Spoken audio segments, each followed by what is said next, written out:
So do you guys think it's important to have a backup job in this current climate?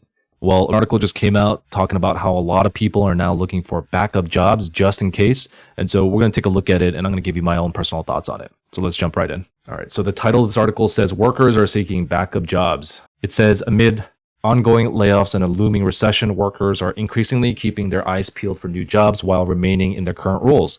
The latest workplace trend has been dubbed career cushioning, which Catherine Fisher, who is a career expert at LinkedIn, explains as taking actions to keep your options open and cushioning for whatever comes next in the economy and job market.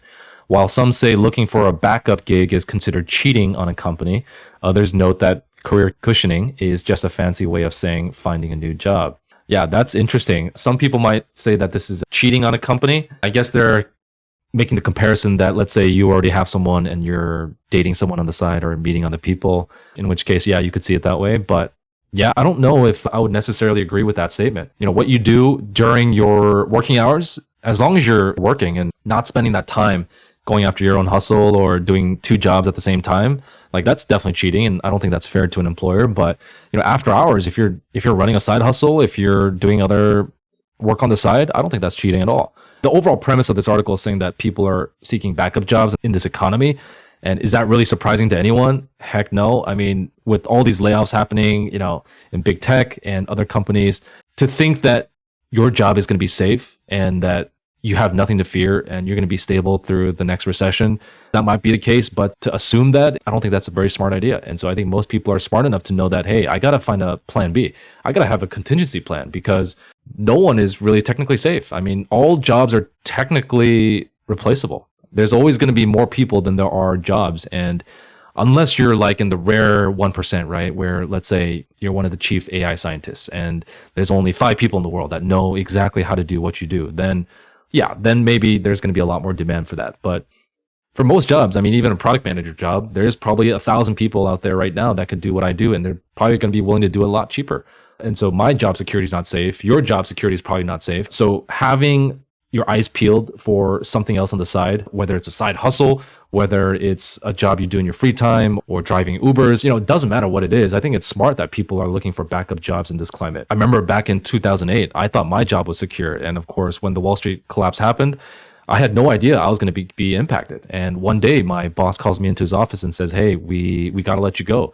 And I was like, what the heck? I'm just a college grad. Like I just started and, you know, I'm only making 45, 50K a year. And you have all these other senior people there that's been there and they probably have a ton of stock vested and they're making 6-figure salaries. And I was the one that was cut. And that sort of threw me off. And, you know, that personal experience just made me realize that, you know, in uncertain times, there's just really no guarantee. Even if you're a strong performer, even if you're making a small amount compared to your colleagues, sometimes, you know, leadership makes these decisions and a lot of people are caught off guard.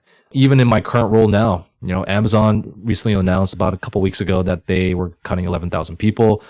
I'm pretty sure there's going to be more to come in early 2023. It's just reality of the market. And when the Fed keeps raising these interest rates to combat inflation, and with all the uncertainty in the stock market, things are probably going to continue to drop down. And it's just not a big surprise. So yeah, I mean, there's things that I've been doing to try to weather that. And I have, you know, enough savings to be able to weather that storm. And I'll probably continue to seek out other types of work, you know, if something happens. But, you know, I think for everyone else out there, if you have a mortgage, if you have a family, if you have other commitments and bills that you have to pay, which all of us do to some extent, I think it's important to think about, hey, if I were cut tomorrow, what would I do? What would I give up? How would my lifestyle change? And think about those things. Because when the unexpected happens, you're going to be forced to adjust. And so I think if you're prepared and you have a plan B and you have other things in the pipeline so you're not depending on a single source of income, I think honestly that's the best position to be, especially in this market. You know, people who think that, you know, looking for a backup gig or doing something else on the side outside of working hours, if they call it cheating, you know, so be it. You know, they're not the ones who are going to pay your bills. So do what you got to do. My advice to you guys is start now if you haven't already. Look for something that you can do where you can actually, you know, sustain yourself, pay the bills, put food on the table, put a roof over your head, because tough times are coming. And I think everyone needs to be aware of that and just be cautious, guys. If you're in a good job now and you're making good money, you know, adjust your lifestyle, put more into 401k, put more into your savings, because there will be an opportunity where there's going to be a lot more things on sale, including stocks.